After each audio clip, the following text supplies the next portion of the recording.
अब हम लोग शुरू करेंगे, है ना, यूनिट 1, है ना, यूनिट 1 शुरू करेंगे हम लोग, है ना। तो यूनिट 1 जो है ना वो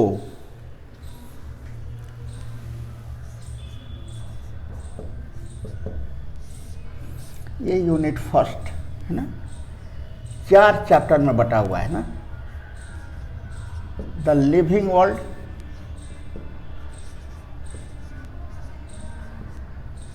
है ना। दूसरा चैप्टर है बायोलॉजिकल क्लासिफिकेशन, बायोलॉजिकल क्लासिफिकेशन। तीसरा है प्लांट किंगडम,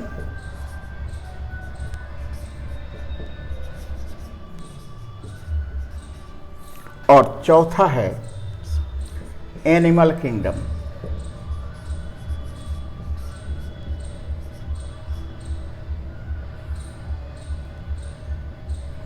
एनिमल किंगडम, है ना। ये चारों चैप्टर हम लोग यूनिट 1 में पढ़ेंगे, ठीक है। इसमें से हम लोग शुरू कर रहे हैं the living world.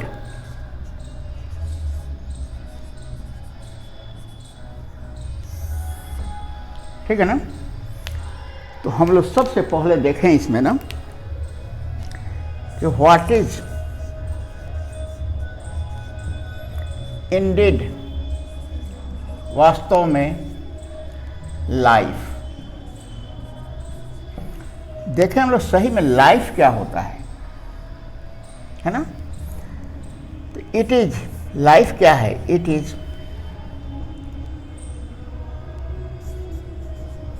Unique organisation of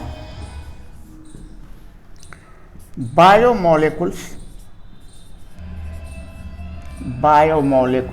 है ना, जिसमें हम लोग देखेंगे मॉलिक्यूल्स, हम लोग देख चुके हैं molecules and ions that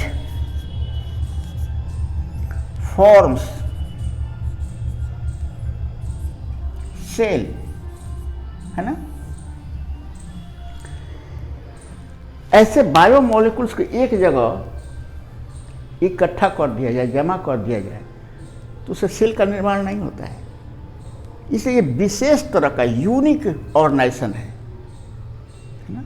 unique organisation हो गया बायोमोलिकुल्स का, है ना। और जो सेल का निर्माण करता है, सेल का निर्माण हो गया तो सेल तो लिविंग बॉडी है, ठीक है ना। और मल्टी सेलुलर, यूनिसेलुलर, कुछ भी हो सकता है, ठीक है। ये है लाइफ, है ना। दूसरा हम लोग देखें, है ना, व्हाट इज बायोलॉजी। हम लोग एनसीईआरटी से ज़्यादा इसमें नहीं जाएंगे, ठीक है ना। ये तो बहुत दिन से आप लोग पढ़ते आ रहे हैं ना, लेकिन इसमें कुछ विशेष हम लोग देखेंगे ना। व्हाट इज बायोलॉजी, है ना।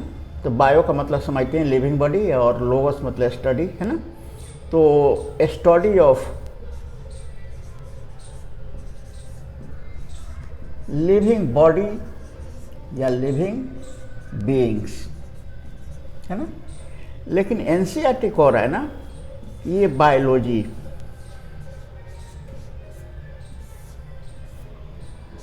है ना, story of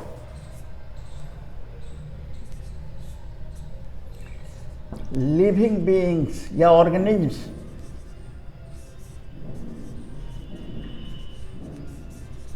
on the earth, इस धरती पर जीवों का, है ना, कहानी ही बायोलॉजी है ना। स्टोरी ऑफ इवोल्यूशन ऑफ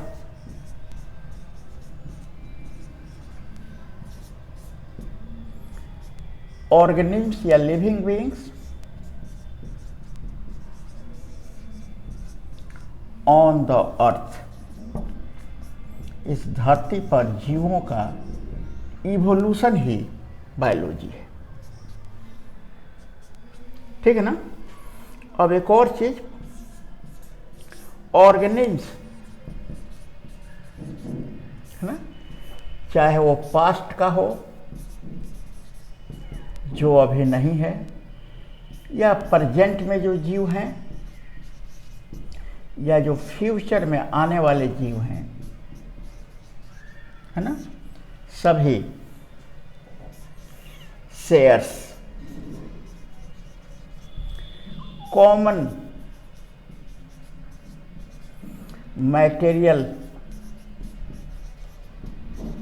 है ना, कॉल्ड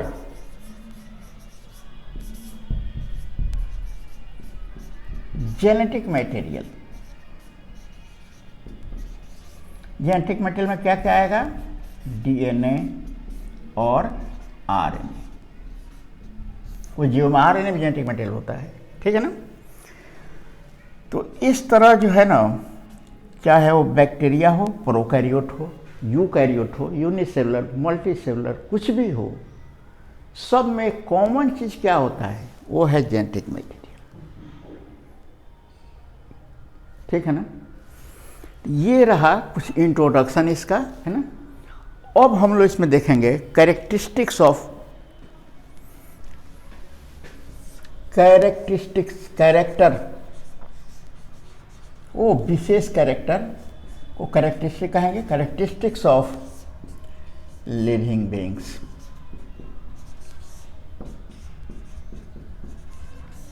लिविंग बीइंग्स का कैरेक्टर कौन कौन सा है?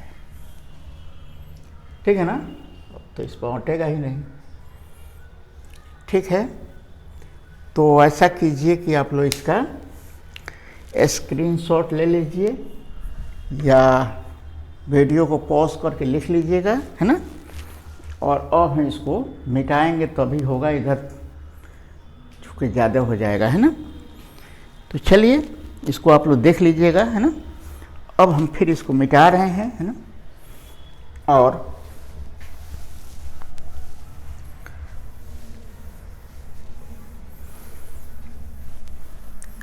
कैरेक्टर देखा जाए लिविंग बीइंग का।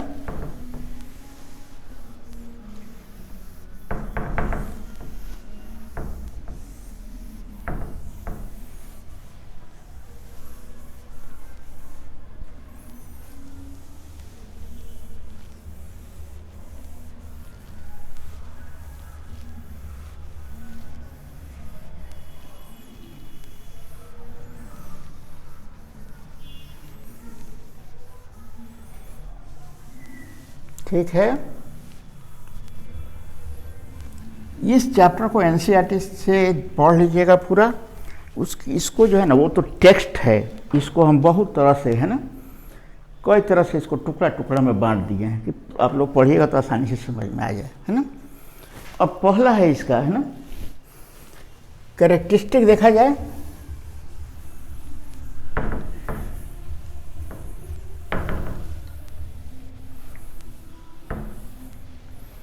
एनसीईआरटी को आप लोग बराबर पढ़ते रहिए।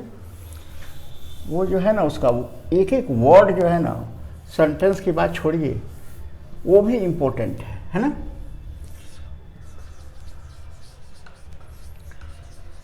कैरेक्टरिस्टिक्स ऑफ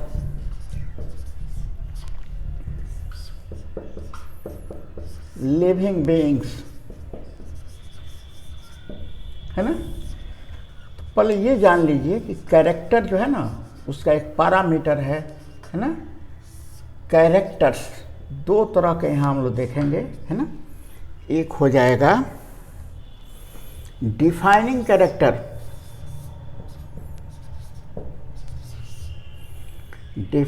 कैरेक्टर, और दूसरा हो जाएगा नॉन डिफाइनिंग कैरेक्टर।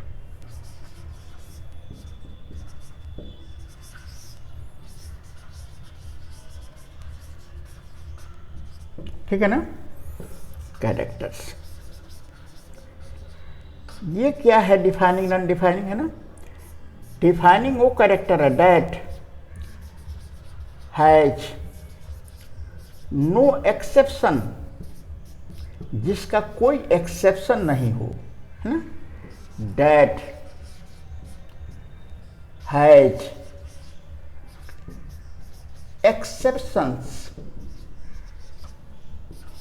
जिसका एक्सेप्शन हो उसको कहेंगे हम लोग नॉन डिफाइनिंग, और जिसका कोई एक्सेप्शन नहीं हो उसको कहेंगे हम लोग डिफाइनिंग कैरेक्टर।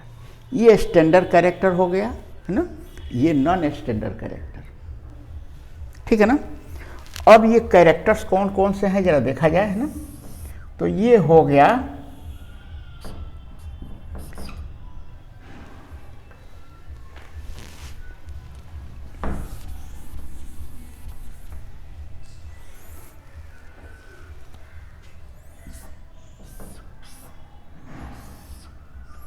लिविंग बॉडी या लिविंग बीइंग्स, है ना। कैरेक्टर है इसका ग्रोथ,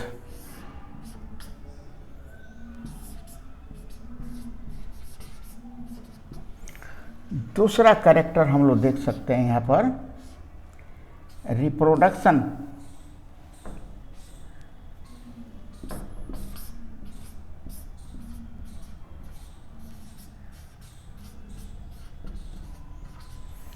तीसरा कैरेक्टर देखेंगे हम लोग, है ना,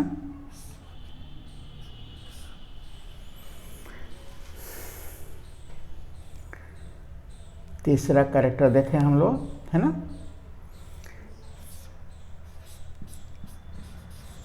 cellular organisation,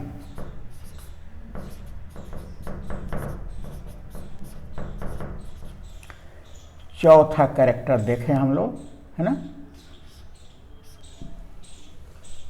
metabolism,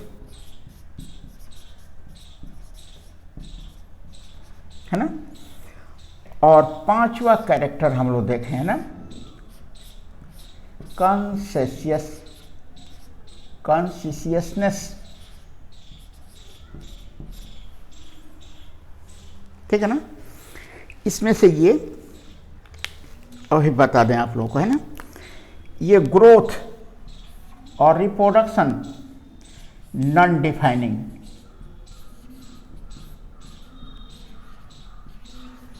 reproduction non defining,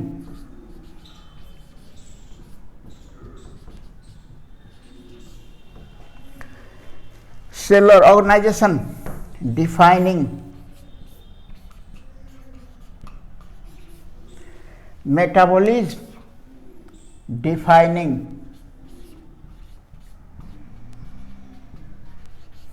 और कॉन्शियसनेस डिफाइनिंग कैरेक्टर है।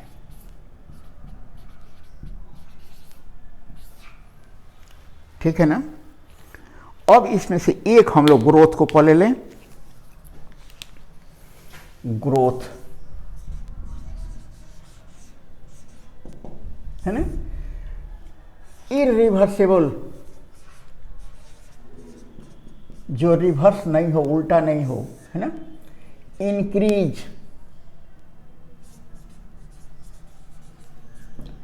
इन साइज, है ना, साइज में बढ़ गया, है ना, जो फिर रिवर्स नहीं हो, क्या कहेंगे हम लोग, ग्रोथ कहेंगे उसको, है ना। अब ये ग्रोथ है ना, इसका ट्विन कैरेक्टर, है ना, जहां ग्रोथ होगा, है ना, तो इंक्रीज इस तरह लिख देते हैं हम, इंक्रीज इन मास, और इसी के साथ जो है ना इंक्रीज इन नंबर भी हो जाएगा,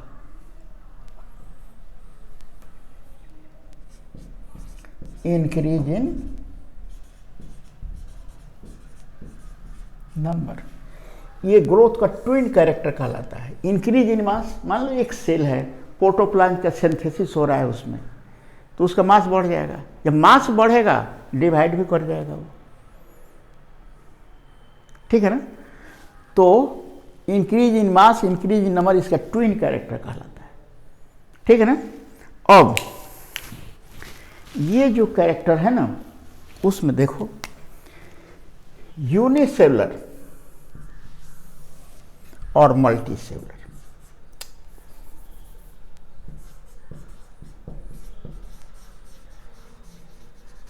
यूनिसेलुलर कोई ऑर्गेनिज्म है ना, तो उसका इंक्रीज इन मास है ना, और जैसे ही मास बढ़ेगा है ना, तो तुरंत उसमें रिप्रोडक्शन वो 1 से 2 हो जाएगा, रिप्रोड्यूस हो गया है ना। ये मास और रिप्रोडक्शन ये दोनों जो है ना वो को रिलेटेड है, जुड़ा हुआ है एक दूसरे से यूनिसेलुलर। सेल में प्रोटोप्लाज्म का सिंथेसिस होगा तो मास बढ़ेगा, और जैसे ही मास बढ़ेगा वो डिवाइड कर जाएगा 2 भागों में, तो 1 से 2 हो गया, ठीक है ना। दूसरा है यहां मल्टीसेलुलर,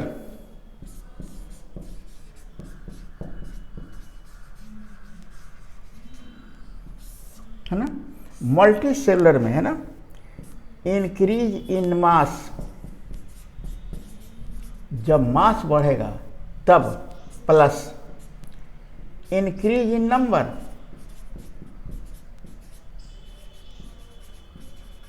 इसको ठीक से समझिए दोनों को।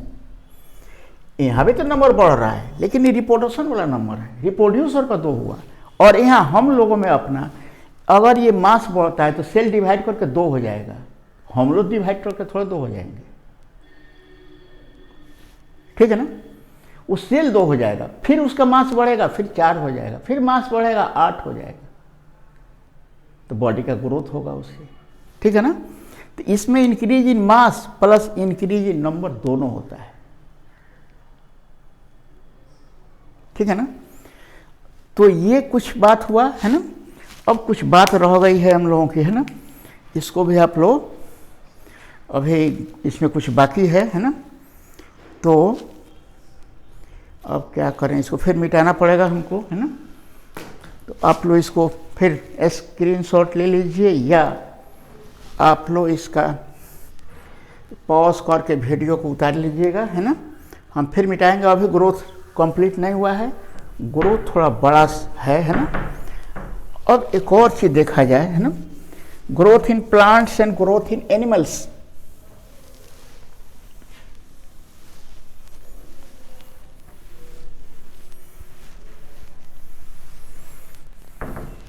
सब ऐसे तोड़ तोड़ कर इसको लिखिएगा, है ना।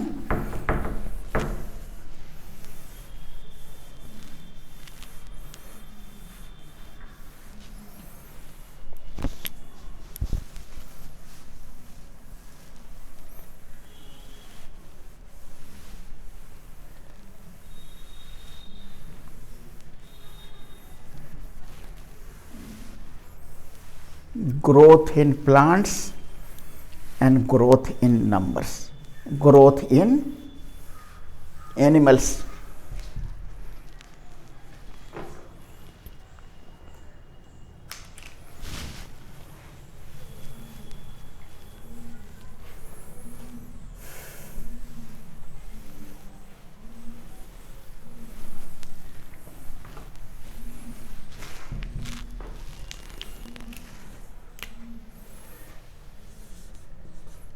Growth in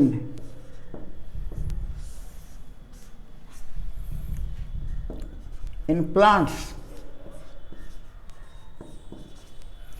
growth in animals, है ना। ग्रोथ इन प्लांट्स, है ना, कंटिन्यूअस ग्रोथ,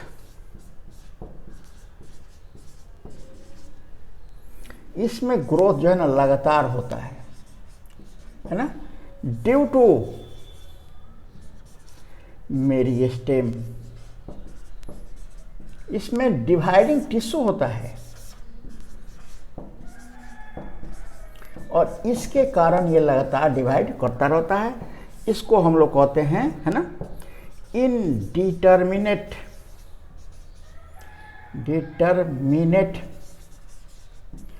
है ना, और इनडेफिनिट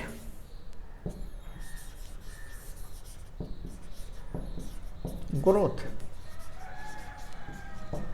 ठीक है ना। Animals growth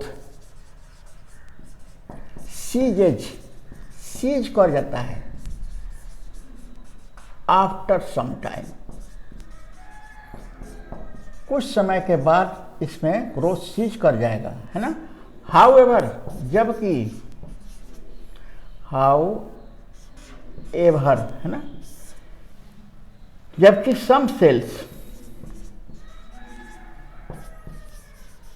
divides to replace other cells, है ना। इसका डेफिनेट ग्रोथ है ना। इसमें क्या होगा, डेफिनेट ग्रोथ, हमेशा ग्रोथ ये नहीं करेगा, है ना ये, और उसमें इनडेफिनेट ग्रोथ होता है ना। और यहाँ तक कि मान लीजिए कोई हाथ कट जाए या कोई इंजरी हो जाए तो वहाँ का सेल तो डेड हो जाएगा। डेड होने के बाद क्या होगा, दूसरा सेल डिवाइड करके उसको पूरा कर देगा, फिलअप कर देगा उसको, ठीक है ना। लेकिन सम टाइम के बाद, कुछ समय के बाद ग्रोथ एनिमल्स में रुक जाता है, ठीक है। ये दोनों बात है ना। अब एक और चीज़ देखनी है हम लोगों को ना, growth in plants, growth in living body, अगला heading, growth in living body या बीइंग्स, है ना। इसमें इंटरनल ग्रोथ होता है, प्रोटोप्लाज्म की सिंथेसिस होती है, सेल डिवाइड करता है, इंटरनल ग्रोथ। इसको इंट्रिंसिक ग्रोथ भी कहा जाता है, इंट्रिंसिक ग्रोथ भी इसको कहा जाएगा, है ना। और ग्रोथ इन नॉन लिविंग, अगर कोई नॉन लिविंग है तो उसमें ग्रोथ क्या होगा, है ना। तो इट इज एक्सट्रिंसिक ग्रोथ, इसको एक्सट्रिंसिक ग्रोथ कहेंगे, है ना। इट इज ड्यू टू, ठीक है ना, एक्युमुलेशन या accumulation of material on the surface, surface पर मटेरियल जमा होगा और उसके कारण ग्रोथ होगा, ठीक है ना। इसका एग्जाम्पल कौन कौन सा होगा, है ना। तो इसका एग्जाम्पल होगा, है ना, एंसर सैंड माउंड, बालू का टीला, है ना। कहीं से हवा आएगी, ले आकर बालू जमा कर देगा, टीला बन गया, फिर हवा आएगी उसको खत्म कर देगा, ठीक है ना। और दूसरा बाउल्डर, स्टोन्स, है ना। और फिर आगे माउंटेन्स, मटेरियल उस पर जमा होगा तो ऊंचाई थोड़ी बढ़ जाएगी, मटेरियल ख़त्म हो जाएगा, फिर नीचे हो जाएगा। ये रहा इसका ग्रोथ का ये, है ना। अब इस तरह हम लोग देख रहे हैं कि ये तो ग्रोथ नॉन लिविंग में भी हो रहा है, लिविंग में भी हो रहा है ना। तो इस तरह जो है ना, इसको फाइनली हम लोग कहेंगे, है ना, कि growth is a non defining character, है ना। इसके बहुत सारे एक्सेप्शंस हैं, है ना। तो इस तरह ग्रोथ जो है ना यहाँ पर, है ना, is a non defining character, non defining character, ठीक है। इतनी बात समझ में आ गई होगी, है ना। दूसरा है इसका, पहला हम लोग ग्रोथ देख लिए, दूसरा हम लोग रिप्रोडक्शन। प्रोडक्शन तो समझ ही रहे हैं आप लोग, उत्पादन, रिप्रोडक्शन। चूँकि जो पेरेंट है इसका वो ऑफ स्प्रिंग बनाएगा और ऑफ स्प्रिंग फिर रिप्रोड्यूस करेंगे, ठीक है ना, इसलिए इसको रिप्रोडक्शन कहा जाता है ना। प्रोडक्शन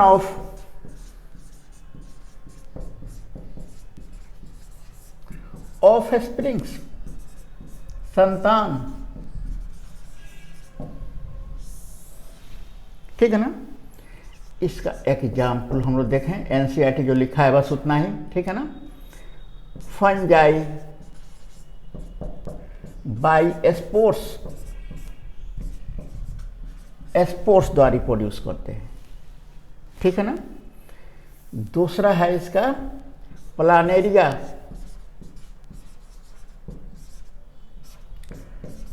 बाय रीजेनरेशन,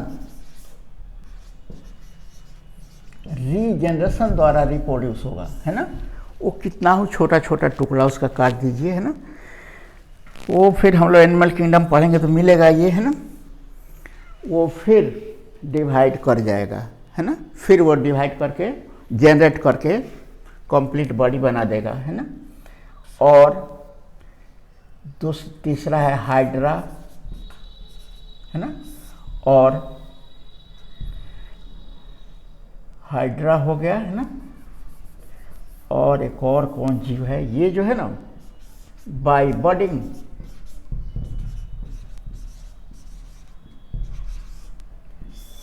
बॉडिंग द्वारा बहुत सब का होता है ना, तो बॉडिंग द्वारा ये रिप्रोड्यूस करेगा, है ना। और कुछ फंजाई, ईस्ट है जी, हाइड्रा एंड ईस्ट, फंजाई, कुछ फंगस, है ना, ऑल्गी, प्रोटोनिमा ब्रायोफाइटा, है ना। ये फ्रेगमेंटेशन, बॉडी टुकड़ा टुकड़ा में फ्रेगमेंट में बट जाएगा, फ्रेगमेंटेशन द्वारा, और फिर वो टुकड़ा उसका, है ना, जनरेट करके बॉडी बना देगा, ठीक है ना। तो ये रिप्रोडक्शन देखे कुछ जीवों में, रिप्रोडक्शन तो बहुत चैप्टर पढ़ना है 12 में, है ना। तो अब हम लोग फिर इसको भी मिटाएंगे, है ना। तो अब ना आगे लिखेंगे हम लोग, है ना। तो और आगे अभी हम लोग रिप्रोडक्शन देख रहे हैं ना, अब इसमें कुछ बात और है ना।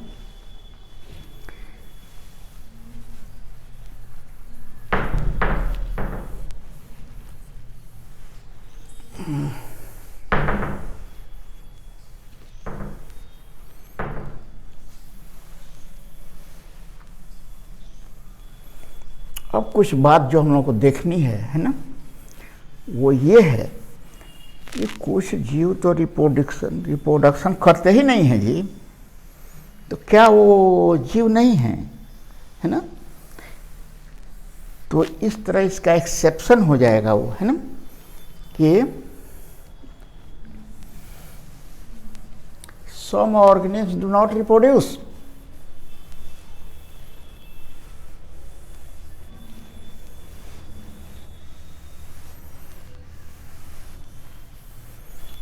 ठीक है।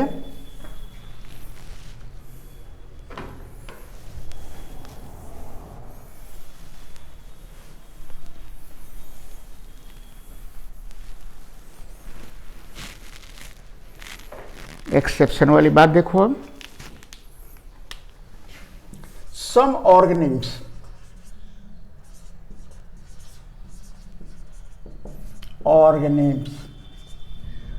do not reproduce। एग्जाम्पल देखो, है ना। म्यूल, ये जो है ना हाइब्रिड है, मेल डंकी को क्रॉस कराया जाता है, फीमेल हॉर्स क्रॉस कराएंगे हम लोग तो म्यूल बनेगा। लेकिन फिर ये म्यूल जो है ना फिर अपना बच्चा पैदा नहीं कर सकता है, वो रिप्रोड्यूस नहीं होगा। दूसरा, वर्कर्स ऑफ हॉनी बी,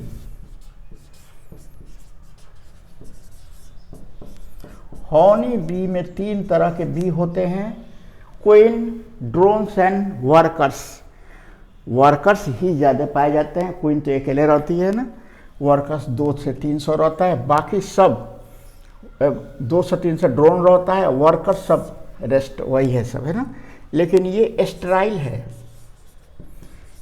तो क्या ये जीव नहीं है ना। ह्यूमन फीमेल, अगर ह्यूमन फीमेल कोई स्टेराइल है, बच्चा जनने की क्षमता नहीं है, तो क्या वो जीव नहीं है। ये सब एक्सेप्शन है इसका, इसी आधार पर हम लोग कह सकते हैं, है ना, इट इज नॉट ए, क्या, it is not a defining character. ये डिफाइनिंग कैरेक्टर नहीं हो सकता है।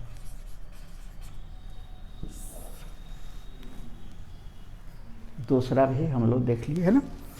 अब तीसरा हम लोग देखेंगे, है ना, सेलुलर ऑर्गेनाइजेशन,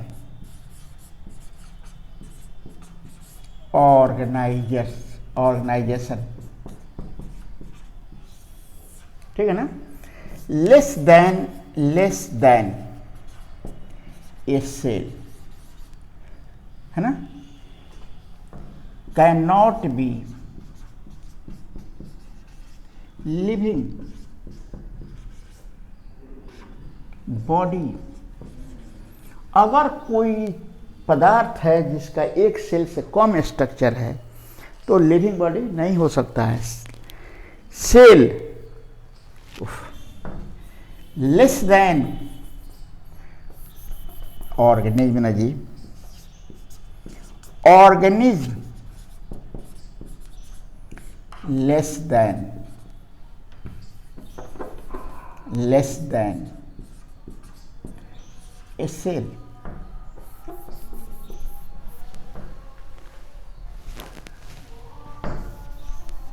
ठीक है। एनीथिंग, कोई भी चीज less than A cell, less than A woof, anything less than A cell, anything less than a cell cannot be living body, उसको लिविंग बॉडी नहीं कह सकते हैं। एग्जाम्पल में आप लोग वायरस देखिए, वायरस को नॉन लिविंग क्यों कहा जाता है ना, क्योंकि ये बना होता है ना, प्रोटीन प्लस आरएनए और डीएनए। प्रोटीन का बना होगा, आरएनए या डीएनए रहेगा, कोई एक ही रहेगा, तो सेलुलर स्ट्रक्चर नहीं है वो, ठीक है ना। तो जब कोई भी स्ट्रक्चर, कोई भी जीव, कोई भी पदार्थ जो है ना सेल के से कम है ना, तो उसको हम लोग लिविंग बीइंग नहीं कहेंगे ना। तो living beings are made up of at least a cell. कोई भी लिविंग बॉडी कम से कम एक सेल का तो बना ही रहेगा वो, ठीक है ना। इस तरह चाहे प्रोकैरियोट हो चाहे यूकैरियोट हो, है ना, इसको लिखने की जरूरत नहीं है, ठीक है ना। तो इस तरह it is a defining character. अगर कोई जीव है उसमें सेल है, सेल का बना हुआ है, डिफाइनिंग कैरेक्टर, तो उसको हम लोग कहेंगे कि वो एक जीव है, जीव के पैरामीटर को वो फुलफिल कर रहा है, ठीक है ना। ये तीसरा हो गया। चौथा हम लोग देखें, है ना, मेटाबॉलिज्म, है ना। क्या डिफिनेशन है इसका? Sum total of all the reactions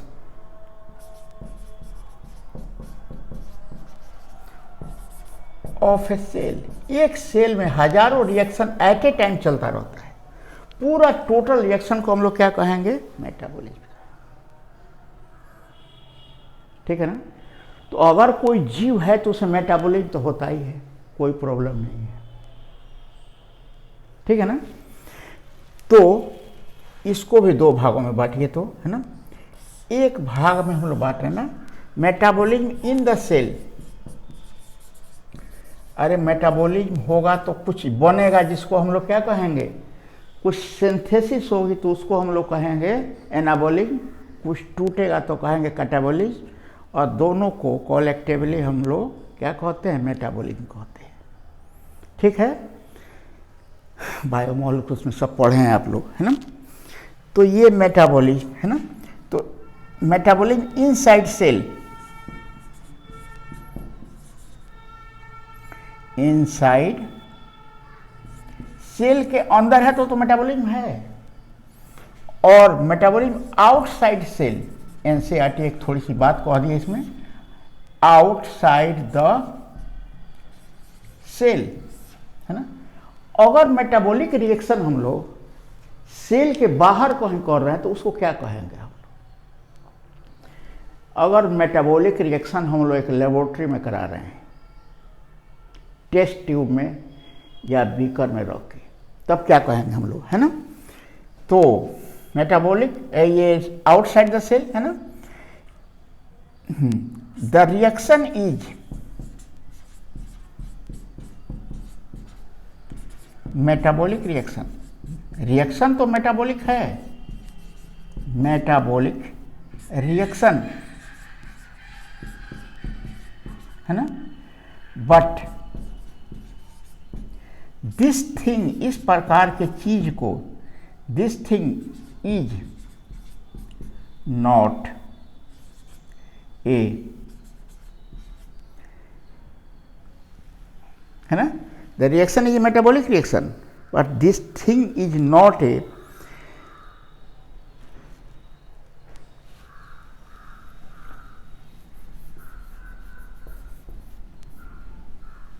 this thing is not,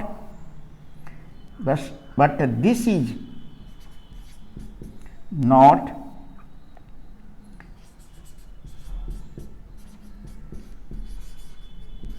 चूंकि सेल के अंदर नहीं हो रहा है ना, रिएक्शन को हम लोग क्या कहेंगे? मेटाबॉलिक रिएक्शन को देंगे, लेकिन इसको हम लोग मेटाबॉलिक थिंग नहीं कह सकते हैं, है ना। मेटाबॉलिज्म को, मेटाबॉलिक रिएक्शन है ये, लेकिन वो सेल के बाहर हो रहा है ना, इसलिए इसको हम लोग दूसरा कुछ नहीं कह सकते हैं। ठीक है।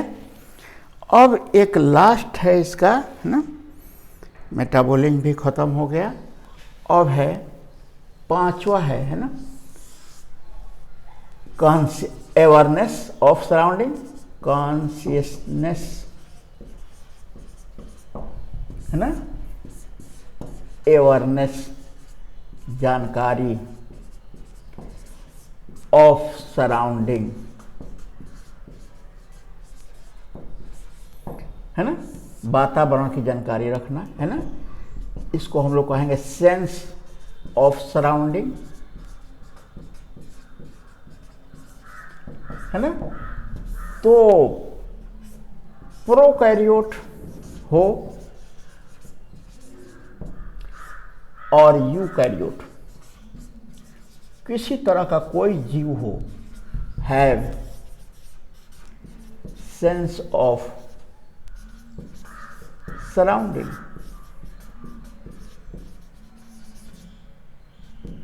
है ना। इसलिए इसको क्या कहेंगे हम लोग? इसको कहेंगे हम लोग डिफाइनिंग कैरेक्टर, है ना। ये it is a defining character. अब इसमें कुछ एग्जाम्पल एनसीईआरटी दिया है ना, जैसे ह्यूमन कोई है और कोमा में चला गया है, ह्यूमन कोई है ब्रेन डेड हो गया है, तो इसको हम लोग डेड कहेंगे ही, है ना। फिर वो रिकवर कर जाए वो बात अलग है, लेकिन ये ऑलरेडी डेड है, उसको सेंस नहीं है सराउंडिंग का, है ना। इसलिए उसको हम लोग क्या कहेंगे, डेड कहेंगे ही, ठीक है ना। तो इसको भी आप लोग लिख लीजिएगा, है ना। और अब इसका हम लोग लगभग कंक्लूजन पर ही पहुंचेंगे, है ना। तो इसको आप लोग देख लीजिएगा, है ना।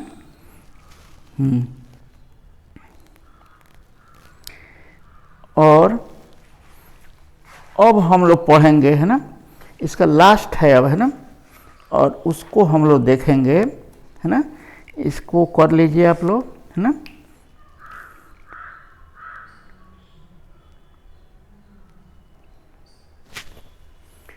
हो जाएगा। The reaction is metabolic reaction, but it is not, वही सोच रहे थे, it is not a living thing. ये तो हम लोग टेस्ट ट्यूब में करा रहे हैं, है ना। तो वो लिविंग थिंग नहीं हो सकता है, रिएक्शन है उसका, वो तो वो मेटाबॉलिक रिएक्शन हो जाएगा, ठीक है ना। और अब हम लोग देख रहे हैं, है ना, इसका कंक्लूजन अब लास्ट में, है ना। तो इसको भी आप लोग देख लीजिएगा, है ना। और अब हम लोग देखेंगे इसका लगभग कंक्लूजन, एनसीईआरटी लास्ट में लिखा है ना, कि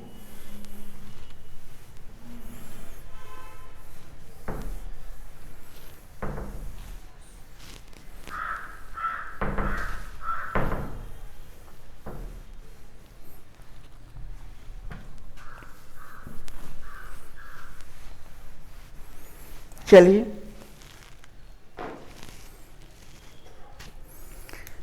तो अब हम लोग क्या कहें इसको, है ना। लिविंग बीइंग्स आर, कोई भी ऑर्गेनिम्स आर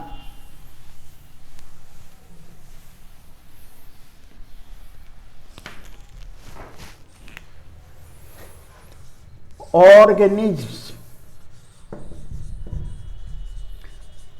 are, ठीक है ना, self replicating,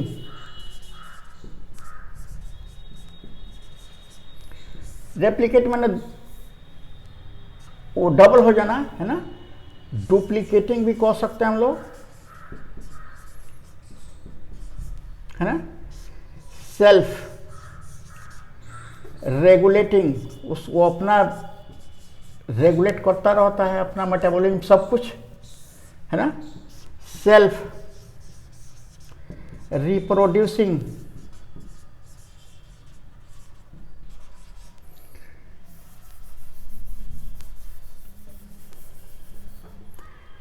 sense of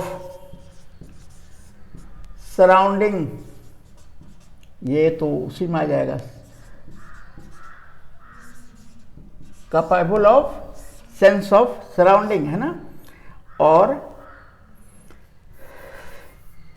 self interacting, वो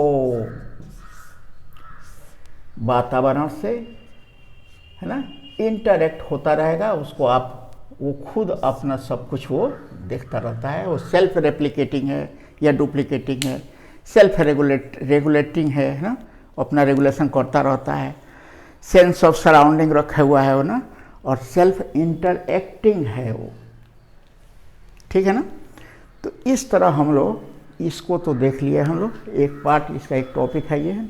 आगे हम लोग फिर अब दूसरे वीडियो में देखेंगे, है ना।